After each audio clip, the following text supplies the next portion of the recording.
1,00,000 మంది శివభక్తులతో కలిసి మహారుద్రాక్ష పూజలో పాల్గొనండి. వెంటనే కాల్ చేసి మీ పేరును నమోదు చేసుకోండి.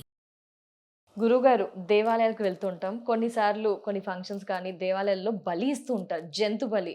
అది కొందరికి నచ్చదు గురువుగారు. ఏంటి ఈ జంతు బలి ఇవ్వమని ఆ దేవుడు ఏమైనా ఆదేశం చేస్తారా, సందేశం ఎవరికైనా ఇచ్చారా? ఎంతవరకు ఈ జంతు బలి కరెక్ట్ అంటారు? దాన్ని ఏమైనా చేయొచ్చు అంటారా? జంతు బలి అనేటటువంటిది మన సనాతన ధర్మ సాంప్రదాయంలో లేదు. లేదు లేదా గురు? లేదు. అది ఎక్కడి నుంచి తెచ్చారు, ఇది ఎక్కడి నుంచి వచ్చింది అంటే పూర్వం కొన్ని వందల సంవత్సరాల క్రితం మొత్తం అంతా కూడా ఇప్పుడంటే సిటీ ఇవన్నీ ఉన్నాయి. పూర్వం అంతా అడవులు, ఊళ్ళు, గ్రామాలు ఉండేవి. అడవులు ఉండేవి, ఎక్కువ అడవుల్లో గ్రామాలు ఉండేవి. ఈ అడవుల్లో గ్రామాలలో ఎవరు ఎక్కడ, ఇప్పుడు మనం గ్రామాలు ఉన్నాయి, వ్యవసాయం చేసేవాళ్ళు ఏం చేసేవారంటే ఆ ఊర్లో అమ్మవారు జాతర వచ్చినప్పుడు ఆ వ్యవసాయదారుడు ధాన్యం పండిస్తే బియ్యం సమర్పించేవాడు, అంటే అమ్మవారికి నివేదన. అలాగే ఎవరైనా సరే కందులు పండించేవాడు, కందిపప్పు, ఎవరు ఏ పని చేస్తే ఆ పని ద్వారా వచ్చినటువంటి ఆ ఫలాన్ని భగవంతుడికి నివేదించి సమర్పించేటటువంటి వాడు. అంటే వారి వారి యొక్క గ్రామాల ప్రకారంగా పూర్వం అడవులు ఎక్కువగా ఉండేవి. అడవుల్లో ఉన్నటువంటి గిరిజనులు కొంతమంది ఉండేవారు.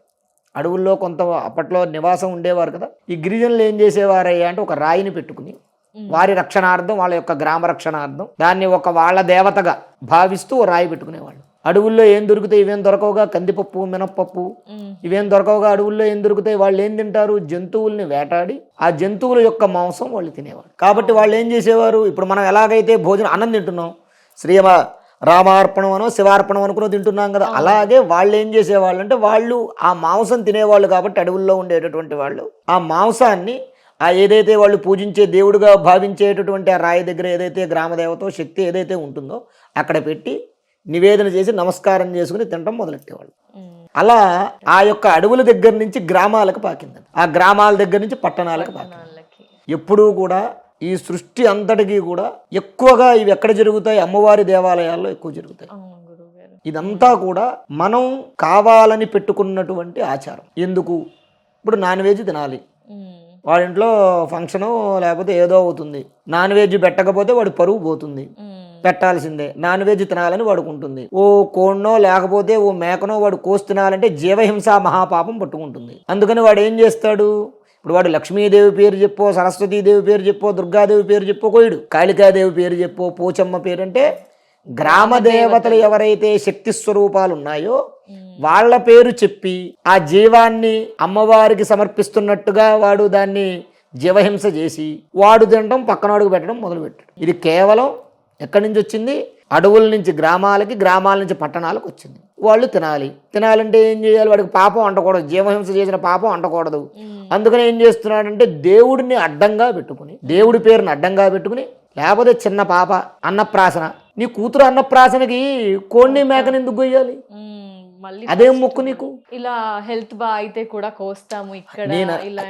ఇదంతా కూడా అండి ఒక మూఢనమ్మకంగా వచ్చింది. ఇప్పుడు మీరు నాన్ వెజ్ తినాలి అనుకున్న వాళ్ళు తినండి, అంతే తప్ప భగవంతుడి పేరు చెప్పి, బలుల పేరు చెప్పి మాత్రం అటువంటి అపభ్రంశమైనటువంటి పనులు చేయొద్దు.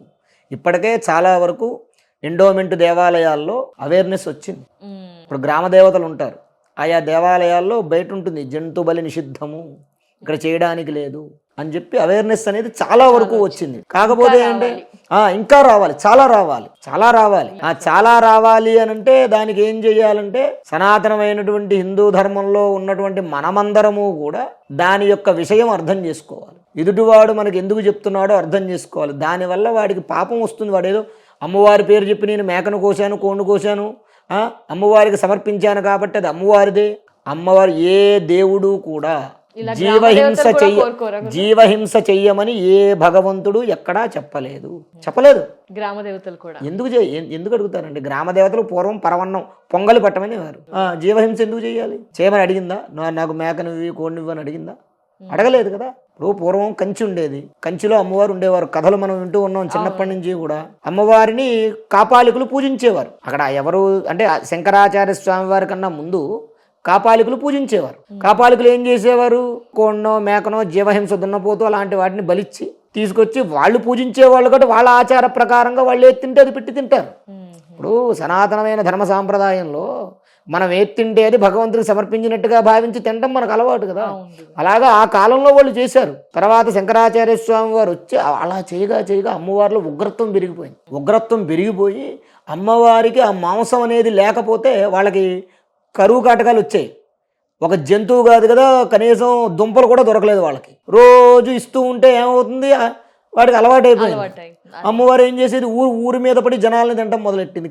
కనబడిందని పీకు తినడం మొదలుపెట్టింది అమ్మవారు. అప్పుడు ఆ సమయంలో శంకరాచార్య స్వామి వారు చూసి అమ్మవారి యొక్క ఉగ్రత్వాన్ని తగ్గించి శ్రీచక్రాన్ని అక్కడ ప్రతిష్టాపన చేసి సాత్వికమైనటువంటి శక్తిని అమ్మవారిలో ప్రవేశపెట్టారు. అంత శక్తి అది. మనం ఏం చేయాలి, మనం దాన్ని ఆపేసి అమ్మా మేము ఇంకా చేయలేము ఇలా అందరిలో కూడా అని మనం అవేర్నెస్ రావాలి. జీవహింస చెయ్యకూడదు.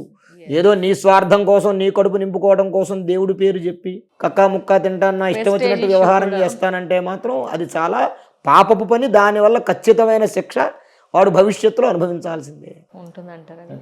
ఖచ్చితంగా ఉంటుంది దానివల్ల. ధన్యవాదాలు. శ్రీ మహాగణాధిపతయే నమః. ఆరోగ్యము, ఐశ్వర్యము, ఆనందము, ఆర్థిక లాభం ఇవన్నీ కలగాలంటే ఆగస్టు 11వ తారీఖు మంగళవారం రోజున మేము నిర్వహించేటటువంటి 1,00,000 రుద్రాక్షల పూజలో పాల్గొనండి. పరమేశ్వరుడి యొక్క అనుగ్రహం వల్ల సర్వ విధములైనటువంటి కష్టాలు నివారణమై ఐశ్వర్యాలు కలుగుతాయి. 1,00,000 రుద్రాక్ష పూజలో పాల్గొనేటటువంటి వారు స్క్రీన్ మీద స్క్రోల్ అవుతున్నటువంటి నంబర్లకు కాల్ చేసి రిజిస్ట్రేషన్ చేసుకోగలరు. స్వస్తి.